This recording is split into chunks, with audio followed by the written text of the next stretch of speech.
Hey, this is Andre here. This is the first time I'm actually doing this face to face, so to speak, and someone asked me to show my setup on how to do long exposures with neutral density filters. So I decided to film something. However, I wasn't planning to do it this evening. It just happened the way it did, so it might be a bit rushed. So what I've done is I've done a few voiceovers in places where necessary to give you a wee bit of an insight into what my thinking is around those areas. So here's what happened earlier on this evening. Well, this is the first video I've ever done where you can see my face on this channel, and I was asked to do a wee setup of how I set up my camera for things like long exposures. However, this wasn't planned, but when the wife gives you the go-ahead, you grab your stuff and you go. So the sun is about to set, you can kind of see it there. I'm set up, if I change the camera around, can I do that? No, I can't. Can I do that? That's the camera there. There's the sun over there.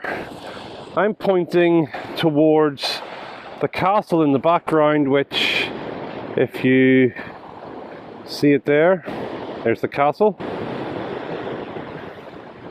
So that's where I'm pointing to. Currently I've got the camera in manual mode. If you can see the setup there. It's at f11 and an ISO 100. Oh, actually no, it's ISO 50. And f11, what I do is, if you look at the histogram there, I just kind of move it until I can see that it's, if you see the whites there are not clipped. If I move it more across, then you see the whites are clipped, so I don't want to do that. There I have it about right. You can see the blacks aren't clipped, so that's pretty much a perfect exposure. What I do is I just tap the screen right there and it takes a photo for me. Now, I'm going to stick on a neutral density filter. However, I normally use the 10 stop filter, but at a shutter speed of 1/4 of a second, I'm going to use an 8 stop filter. So I'll put that on and we'll see how that looks. Okay, with a cheap, I say 8 stop, it's not an 8 stop filter, it's an ND8 filter. I'm not sure how many stops that is. So you can see there, it's a wee bit underexposed. Let's bring the histogram up. Now, if you look here on the screen, I brought the histogram up by changing the shutter speed. You're going to see the shutter speed move up to around 2 seconds, and you'll see the histogram move to the right as I do that. And there it is again in the middle, which will give me a 1.62 second exposure. So I'm going to do that again. I don't set up a self timer here. When I tap the screen, there's enough time for it to focus, for the camera to stop moving. So all I do is just tap the screen and away we go. So I tapped the wrong part there, hang on. Let's try it again. There we go. And I always check to see what that looks like. Now there, it's not long enough. So I'm going to, even though I don't like doing this, I'm going to put it up to maybe f16 and give that longer exposure. There's a 5-second one. Let's see what that's going to look like. Again, tap on the screen. What a view that is. Gorgeous. And if you can see, that there is called the giant's head. You can see it. Oh, where's my finger? There, that's the giant's head. You can kind of see a nose coming out there. It's not the greatest angle for it. That's the giant's head with Dunluce Castle in the background. So what did that look like? Let's have a look. With that, the sea isn't as smooth as I'd like, but we'll see how that looks. Bits are blown out, so I'm going to bring it down. Even though the histogram had it, I'm going to bring it down to 2.5 seconds. Because there was flashing stuff there, which I didn't want to see. By the way, I'm quite precariously perched on top of a big drop here. If you can see, it's quite a long way down there. So you got to be careful. So yeah, that's about it. I would like a longer exposure. So what I'm going to do is I'm going to take the ND8 off and put an ND 1000 on the 10 stop filter, and we'll see how that looks. Okay, so this is the ND1000, and I'm going to get a wild long shutter speed here. If I bring it down to 30, there we go. 30 isn't really, look, you can hardly see on the screen, if you can even see it there. It's hardly even picking it up at all. So I'm going to have to increase the, well, I'm going to drop the f-stop to f9, brings it down a wee bit, but I'm going to raise the ISO to, oh, there's about 400, looks okay. Look at the histogram, looks okay. Yeah, 400. In fact, what I might do is bring it to f10. We'll see how that looks. Again, I just tap on the screen, and this time I wait for 30 seconds and admire the view while I do that. And I'm missing this glorious sunset behind me as well. Look at that. Welcome to Northern Ireland. Now, the phone didn't do a really good job of getting this in focus. That was my bad there.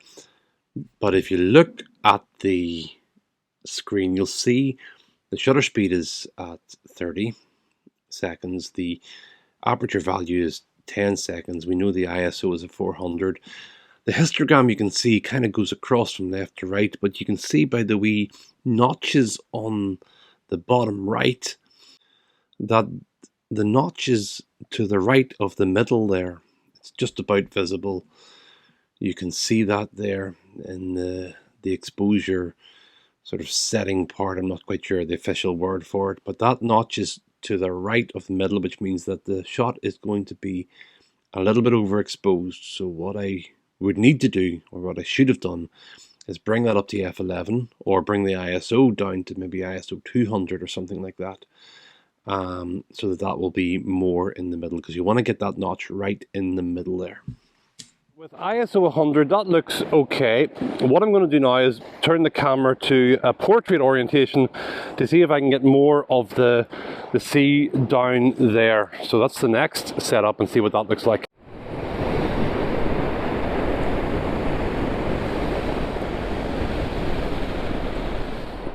Okay, on the portrait version, I've got the composition such that we have the sort of the cliff faces coming through there and over to the castle. The sun's about to set, so I'm going to take this quickly. Settings are still the same: ISO 400, f9, 30 seconds. The camera position has changed, and this grass is very spongy, so I've got to be careful not to move at all. Thankfully, there's hardly a breeze in the air. I mean, look at that strap. Normally it's flopping like a mad thing, but it's hardly moving there at all. You can see the grass is hardly moving either, so that's a good thing. So let's see what this comes out like. And we've got that glorious sunset that I'm missing. I think I've missed all the good light. I have missed all the good light there. Well, let's see how this looks. Now, when the sun set, the sky wasn't that great, so I left it there. But what I want to do now is I want to take you through the photo and the editing of some of the photos to see what that looks like. So we're now in Lightroom here, and I've brought the photos in. I took one without the filter. That's the way it looked. You can see the golden light. It's almost orange there, which is okay. I'm not sure the composition is great, but I had no time to set this up at all. You can see here I have a bit of dust in my sensor. That's always there. So there's that one there, which I took without the filter. We have these couple here where you can see 2 seconds and 2.5 seconds there. That's a 5-second one. The water's not 100% blurred. It's still a wee bit, you can see a wee bit of the texture in it. 5 seconds that you see there was way overexposed, and you can see there's the blown out cliffs and sky. There's 2.5 seconds again there, and you can see again the light is orange, not even yellow or golden. It's really low sun. That's not bad. Then we have the 30-second one here, which I like, I think, a wee bit better. I like it when the waves and the sea is a wee bit more smooth, and I like the effect down here. So that's good. Then I turned it sideways, and I forgot to change the ISO. I changed the ISO to 1000 so I could just see for composition's sake, because they had the ND filter on. But I forgot to take it off when I did the first 30-second exposure, which was too overexposed. But when I did the 30-second exposure at ISO 400, the sun had sunk enough that the light had gone. You can see the light here isn't bad now. My cat is shouting at me. Quiet, cat.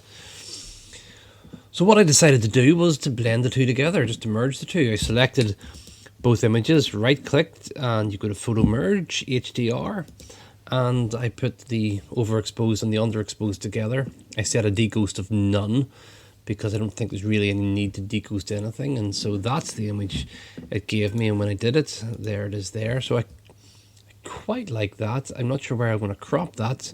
Do I keep this grass in or not? Let's have a look and see. So out of all of those, I think either this one or this one is the one I like best, and I think the portrait is the winner here. So I'm going to develop that. Let's see how that works.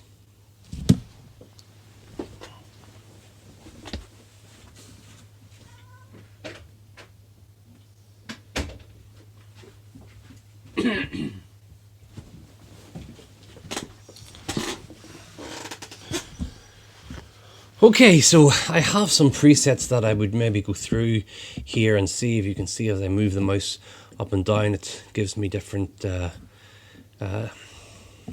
previews of what the preset will look like. But let's do this one from scratch. So first thing I would do in this, I think the exposure isn't too bad. When you do the merge in HDR, the settings, you can have it. Let me go back in and show you. If I select these, well, 3 in this case, and go to merge HDR, you will see that it has auto align is there, but auto settings is ticked. And when you do have auto settings, it automatically pretty much ups the shadows, reduces the highlights, and fixes the whites and blacks and the vibrance for you. So it does that automatically for you. That's why this photo here looks a wee bit more vivid than this photo or this photo. But at the same time, this is now a 16-bit photo. The others are 8-bit. So that also plays a part as well. So given the fact that the sun was so low in the sky, I'm going to bring the temperature up a bit. Now, bringing up the temperature normally lightens it a bit as well. So I'm going to bring the temperature up a little bit there. I never normally use the tint. The exposure I like. I don't think I need to touch the exposure. Contrast, it is a +7 automatically. If I bring it up, you bring it up too much and it just looks awful. Bring it down too much and again it looks awful. I think, yeah, I'm going to up the contrast, but I'm going to bring it a wee bit higher than 7. The 12 there maybe looks a wee bit better for me. The highlights I think are okay. Pretty much leave them as they are. Shadows, do I need to bring them up a bit more? Yeah, maybe I will. I'll bring them up to there, 95. Now, whites, I think I'm happy enough with. I'll maybe bring them up a wee tiny bit. Yeah, bring them up a bit. Blacks, I'm okay with where that is. Texture and clarity, I normally bring it up a tad, just to give that wee bit of sharpening. And you can see when I bring the texture down, you can see, look at the waves. It looks weird. Now it looks weird the other way. What you could do is maybe get a brush and just add some texture to this and reduce it here. But I'm going to bring the clarity. Bring the clarity up a wee bit. And dehaze I won't touch either. Vibrance I'm happy with 15, but normally I'm maybe bringing it up to about 20. Okay, so I'm okay with that. I'll maybe drop, it's looking a wee bit yellow here, but we're going to fix that in a second. Once I've finished this, I go down to the bottom, as always, bring up the reds to about the second notch, or round about there anyway, bring down the blues about the same amount, and then I bring the greens to a place where it looks normal. That looks like a weird green. That looks a wee bit more normal now. It still looks weird, but that's okay. So I'll bring the greens to, it looks a wee bit more than normal than the other side anyway. And I will take the reds up a tiny bit. Saturation wise, bring the blues. I quite like the blue saturation, so I'm going to bring it up a bit as well. Maybe reduce the green a little, but what makes the difference is the shadows. If I bring the shadows down, bam, they're starting to look normal. Bring it up to magenta, not too sure about that. I think down there is giving me a good place to go. I like it there. Now, the colours are still a little off. I mean, that's way too much cyan here, and those greens are looking a bit weird.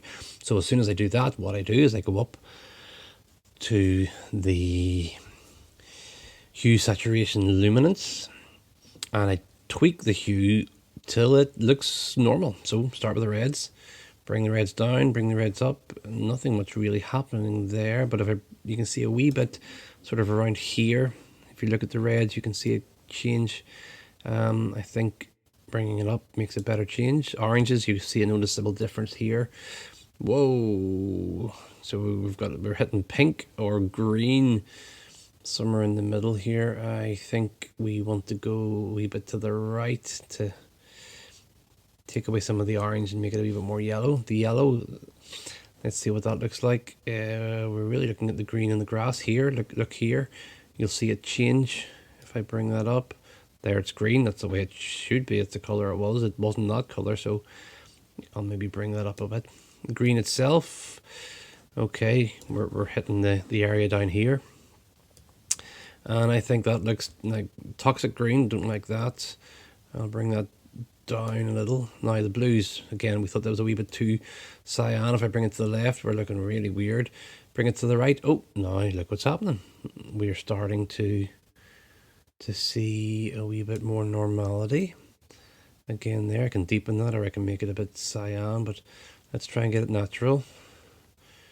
There we do. Purples, I never notice any purples or magentas in anything, so it never normally seems to do anything when I move those sliders. Now we come to the saturation. I'll maybe bump up the yellow and the green. The blue is not too bad. I'll bump it up a wee tiny bit, not too much. Sometimes it can be oversaturated, especially in the sky. Luminance, I want the blues and the sea to be dark. Let's bring them down, darken them up, and lighten up the cliff edges and the grass. So there we go. Now, if I go to my history, where were we? Okay. See that calibration? There's the calibration there where I changed everything. If I go back down to before I even touched the calibration, what I did was I adjusted the calibration, brought the reds up and brought the blues down. But now, and then after that, I changed the hue to bring it back to what it was. So you think, why would you do that? Well, let's look at what it was before that and look at what it's like now. So before I touched that, it was like that. After I did the calibration and the hue shift and things like that, it's not like that. Do you see the difference? Let me show you again. That's before the calibration and the hue. Now you might like it that way, in which case leave it like that. It's up to you.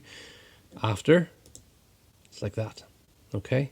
And you know, you can go back and tweak it more if you want. If I think, oh, that green doesn't look right, I can change that and mess around with it some more. But and maybe bring that green down. Don't know what to do with that. Okay, leaving it at that. After that, what I do is I go to my color grading, go to shadows. I normally bring the shadows down to the blues. Sometimes I bring it up to the warmer bits, and especially in a warmer sort of scene. Normally stay away from the greens and the pinks. Certainly stay away from the pinks. So if I bring it down to the shadows, does that look nice? Perhaps. Does it look better when it's warmer? I think it does. Does it look better green? Better than blue? I'm going to bring it up a wee bit to the warmer side. Then I go into the midtones, do the same thing. Does it look better blue? Does it look better warmer? Yeah, I think it looks better warmer. Although the tint of green, it doesn't look too bad. What do I want? A bit of green? I'm going to go somewhere in the middle between the yellow and the green. Too much yellow is maybe too much there. I think there's not too bad. And highlights. Now this is you're going to see this in the sky. You're going to see it in the cliff edge. Do I want to go warmer with the highlights, or do I want to go colder with the highlights? Colder, that makes the sky look blue, but it goes weird there. Warmer, not too bad, but that's overdone there. Do I want to go a bit red? No. Bit green? No. Do you know what I'm going to do? I'm going to, since that looks quite warm already, I'm going to maybe bring the highlights down to blue, perhaps a little tiny bit. Then I'm going to go to blending. Blending, I normally blend it about 75%, or is it 75%? Yeah. Top's 100, so it would be 75%. And I change the balance, go down to bring the balance down towards the shadows, see what that looks like. Bring the balance up towards the highlights, see what that looks like. Where's the best bit? I'm going to move it up and down till I'm happy. I think the best bit is around there, which is just above the middle. Now, let's turn that off. Turn it back on. Turn it off. Turn it back on. Now, the sea's kind of gone from blue to green. Do I want to keep it that way? Well, I'm okay with that for now. So, let's go down to sharpening. What I normally do with sharpening, pick a point. Let's pick the giant's head. I normally bring it up to about here and then bring the masking up to about 79 or so, or maybe 80. You can hold down Option or Alt and click on it and you'll see what you're sharpening. I just really want to sharpen the edges, so about 89 there is fine. Don't want to touch the C. Noise reduction I keep as it is. The camera lens correction is already sorted. And we're almost done. Post-crop vignetting I don't do yet because I'll do that in Photoshop. So that's it as it is, but I don't like it. Something's off with the colours here, okay? So I'm going to go back up. Even though I've done the colour grading, I'm going to go back up to the hue and saturation and see if I can fix these colours here. What's going on? I think it's with the yellows and the greens. And I think I'm going to... The problem is, I think, with this is that this is supposed to be white, but because the sun is so low, it's not white at all. And maybe that's part of the problem. Let's go back up and reduce the temperature a little. Even though it was quite a warm, sort of golden hour, I'll maybe bring the temperature to about here. Problem is when I do that, this is supposed to be white and it's now blue. So here's what we're going to do. We're going to bring the temperature up till that looks about white, which is around there.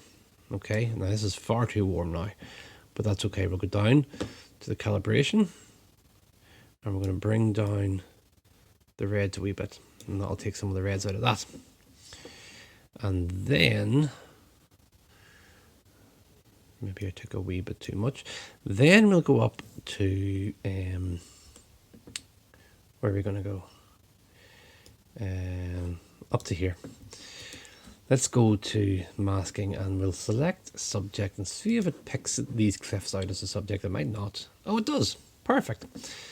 That's got the cliffs. I'm going to add with the brush this bit here because this is yellow as well. Let's get this in. And from here, I'm going to bring the temperature down just a little bit on the rocks there. You see? They're a bit more white, but I'm not touching this here, although this could maybe go up a bit anyway. I'm going to take the masking off. Let's bring that up a wee bit. So again, even though I'm bringing this up, this isn't being touched as much. So I want to do the sky. The sky needs sorted out here. So I'm going to select a new mask, select sky. And it's got the sky for me. So what I'm going to do is do I bring the sky warmer or do I bring it darker? Cooler, sorry. Yeah, I'm going to bring it warmer because it is a warmer sky. I'm going to bring the highlights down a little bit. Bring the shadows down a little bit. Bring the whites down a tad. It's going to darken up that sky a bit. Contrast, will it do anything? Not really. I'm going to bring the contrast down a bit though. I'm not going to touch exposure if I can help it. Clarity's not really making much difference, although I might break it down a wee bit. Dehaze, you can bring up the dehaze if you want to bring the sky, make the sky a wee bit, give it a wee bit more, I suppose, clarity as well. But because there's not much there, actually dehazing it does add a little to it. You kind of see, it just sort of makes it a wee bit more interesting, for want of a better word. So I'll keep it at that. But what I might do here is I might add a color. So if you click here, you can select a color, and I can make the sky just a little bit more dramatic. Bit too much. Less is more. So if I click around the orange here, the H there, normally around 21 is 23 is where I go. Starting in 34, start get into a weird color, and down in the 5s and stuff, it's a weird red, which around 22, 23 is kind of the color that the sky kind of would look if it was like that. So I think maybe I'll do that. Now let's take the mask off, see what it looks like without, see what it looks like with, without, with. I kind of think that looks a bit better. Maybe I've overdone the color a bit, so I'm going to bring that down to there. 24%. Yeah, 20%. Yeah, that'll do. And okay, I think I'm happy enough with that. Bring it into Photoshop, so I'm going to right click, edit in Photoshop, and do a couple of tweaks. What I do like is I like these two teeny people here on this lookout area before the castle. So I may crop a lot of this stuff out here, but let's see. I do all the cropping and healing and all that in Photoshop because I just find it easier. So we are now in Photoshop. Here we go. I will make a duplicate layer by pressing Command or Control J. You can also grab a layer and bring it down to the plus and let go, and there it makes a duplicate layer for you. Grab it and bring it to the bin and it'll delete it for you as well. Now there is a bit of dust somewhere around here. This is now portrait, so there's a bit of dust here, but because there's a lot of stuff there, I'm not seeing it. Although if I zoom in here, I am seeing something weird going on here, and there's a bit of dust there and some dust there. So let's get my healing brush. I do normally do a lot of the healing first. Make the brush a wee bit bigger. Heal, heal, heal, heal, and do a big heal there. Is that gonna? Oh, look there. We've got two more people there. Let's get rid of them. Yeah, that'll do. Sometimes when you heal, you can see the big difference there. Sometimes that doesn't work very well, so if I undo that heal, and instead I'm going to, let's use this square bit there, drag it down. Oh wow, my feather's really big there. There, okay, so we've got this in. I can right click and go to fill, and then content aware fill, and see if that works. What does that do? That works a lot better. Now if I deselect, you can see it's better now. Now this has gone weird, so I'll just do that there, and yeah, that'll do. That looks okay. Do I have any other bits that need healing? Can't really see. Now because I've dehazed, look, there's a lot of noise in the sky because I've dehazed those things. Oh look, there's a couple of stars as well. Hey. But can't see anything really there to heal. My monitor is also a wee bit smudgy as well, which doesn't help when you're trying to heal, because you could be healing all day and realize you're trying to heal a smudge on your screen, but I'm okay with that. Now, what I want to do by way of crop, do I want this grassy bit here? I couldn't not have it in here because I was right on the edge, so I kept it in. But do I want it in? If I take, well, let's take it to about there. How does that look? Undo, redo, undo. Yeah, I kind of like that a bit better. So what I might do is just crop it there and then heal there. That's not too bad. And then do this bit here. Are you going to play ball? It might be worth using the clone brush here. So let's clone some of this here and get rid of these wee things. Okay, there, that doesn't look too bad. Sometimes you notice things only because you knew they were there. But keeping some of these bits of grass is okay here, although these bits here are a bit too big, so let's get rid of the whole lot. Right, sometimes when you're cloning now, you got to remember that you're going to pick up things, so you may want to just be careful watch out for repeated patterns. That'll do there. That looks okay. Don't forget now, when I crop, I have delete crop pixels unchecked. So if I click on this, there's the pixels that I deleted. So I can uncrop if I want to. If you have delete crop pixels ticked whenever you crop, that's them gone. So better to keep that away. So anyway, okay, that's where we are here. Now I need to go back in the crop because this horizon is not straight. So I'm going to click straighten, zoom in a little, click on that bit there and stay in the same 0.8 degrees. Wow, now that looks a wee bit better. So hit enter and there we are. Now, after that, what I do, I go to a new adjustment layer, I go to curves. And what I have in my curves, the way I've set it up, I find it easier this way. If you go, click on these three lines here and go to auto options and you select, normally it'll be set at enhanced monochromatic contrast, but I have it set to find dark and light colors. Found this off someone else on YouTube, can't remember who it was to give them credit. Click on that and then click save as default so that this will be the way it always does it, and click OK. I've already done that, so I don't need to click OK. And then when you click auto, it automatically adjusts for you. So you see, there's where a lot of green, more blue. Okay.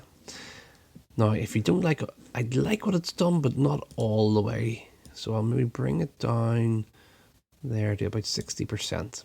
I kind of like that. So not as bad as it was, not as harsh. 60% is good.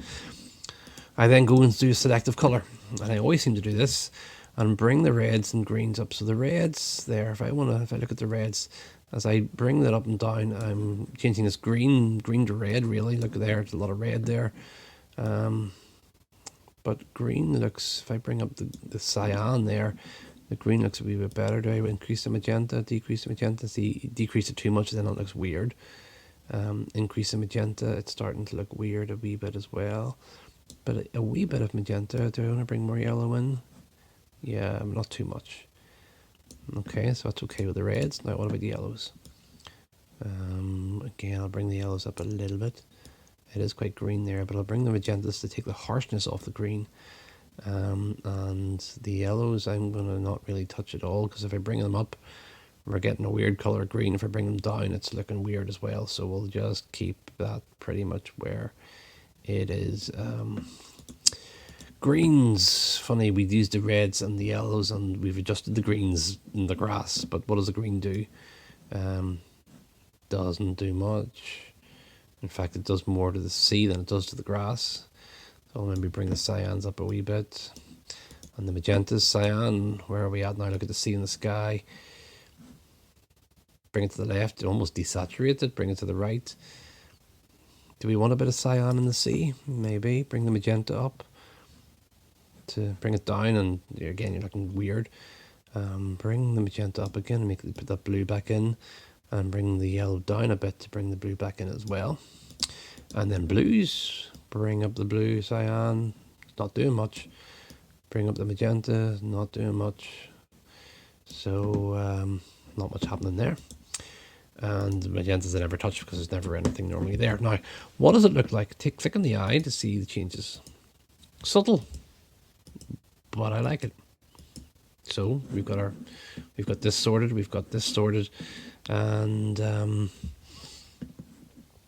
now what I would probably do is I would take a stamp of this, Command Option Shift and E, or Control Alt Shift and E, and you'll make a stamped layer. You can select all the layers by clicking on the top one and pressing Shift and clicking on the bottom one. Right click. You can where is it? Up into layers. It's merge visible? I don't know. Something like that. Anyway, use a shortcut. Command Option Shift E or Control Alt Shift E. If you look at the history, it says stamp visible. It's there somewhere. Maybe if you go up to the help, you can search in stamp visible. No, undo stamp visible. Anyway, it's there. I think that's the same as merging the layers. Anyway, I click stamp visible. I'll go up to filter and then camera raw filter. And I'm not going to do much different there. Sometimes I just have a wee tweak the temperature maybe and see what that looks like. But hopefully it shouldn't be too much different than what I've got. Exposure's fine. Sometimes I maybe just check with the contrast. It was a bit contrasty there, so maybe bring the contrast down a little. Bring the highlights down maybe. But at this point here, what I would do is if I want to, I'll check and see what it looks like. I'll bring the vignette in. Okay. So I normally exaggerate it here, and then I bring the midpoint in, so that it's really exaggerated. Bringing the midpoint in brings the sort of narrows the field. You see, if I bring the midpoint out, you're only vignetting at the very, very corners. Bring the midpoint in, and the vignette goes all the way into the middle. So I bring the midpoint down. Let me bring it down so you can see the roundness. That's a square one. That's a circle. It's okay. So I bring the roundness up, and feather is, well, the feathering, that's a really tight vignette there. It's like you can see the difference in roundness there, oval, round, and square. The feather though, feathers it. So there's no feathering at all, lots of feathering. So when I do the vignette, what I do is I bring it down to, let's get rid of all of it. If I double click on that, will that work? No, it doesn't Photoshop. So let's have these at 50, that's at 0, that's at 50, that's at 50, and that's at 0. So that's with nothing at all. So I bring the vignette in a wee bit to about 20 or so. Bring the midpoint in so that it's coming tighter, but I bring the roundness up and I bring the feather way up.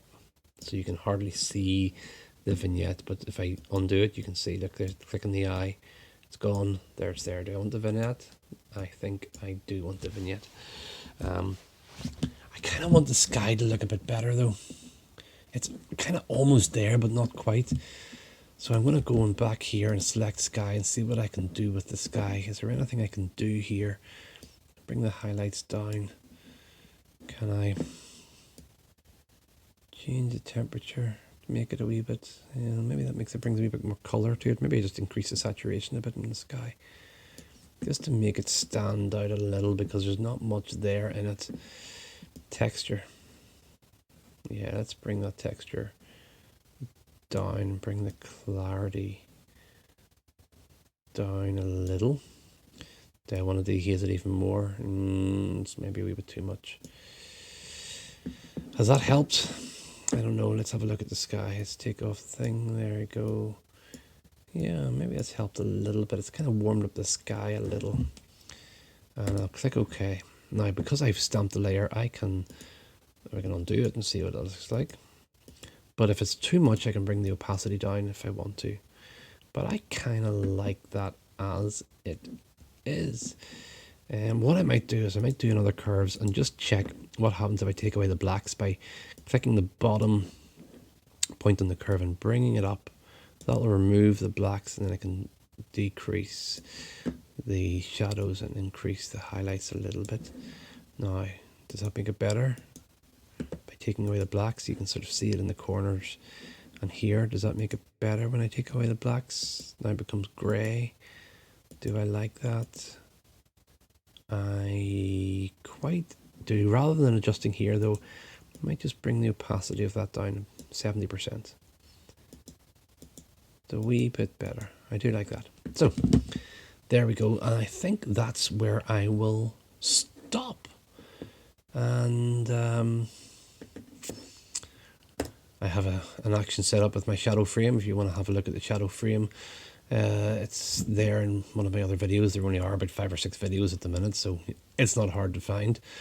Click on shadow frame, click play, and we are done. There's Dunley's castle, there's the giant's head, there's 2 people there, which gives a bit of sense of scale, and we have our 30-second exposure. So I hope that is helpful in the setup and also the editing. If you have any questions, just drop them in the comments below, and I'll be happy to answer anything for you.